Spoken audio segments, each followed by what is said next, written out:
High, আমি বিথিকা। আজকের দিনটা হচ্ছে বৃহস্পতিবার। একদম নিরামিষ বৃহস্পতিবার হয় আমাদের বাড়িতে।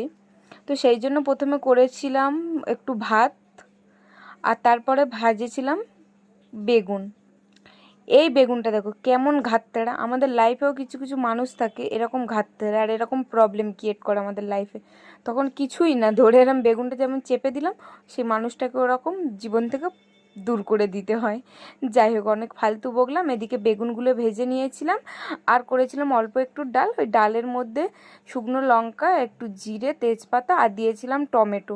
যেহেতু আজকে নিরামিষ তাই দিয়েছিলাম অল্প একটু টমেটো। আর টমেটো দিয়ে ডাল করলে না খেতে আমার ভীষণ ভালো লাগে, তাই অল্প একটু টমেটো দিয়ে ডালটা করে নিয়েছিলাম। আর এদিকে আমার ডালও হয়ে গেছে। আর দিয়েছিলাম একটু আলু সিদ্ধ, আর সেটাই শুকনো লঙ্কা, নুন আর একটু সর্ষের তেল দিয়ে মেখে নিচ্ছি। এরকম শুকনো লঙ্কা দিয়ে ঝাল ঝাল আলু ভাতে কিন্তু খেতে আমার বেশ ভালো লাগে।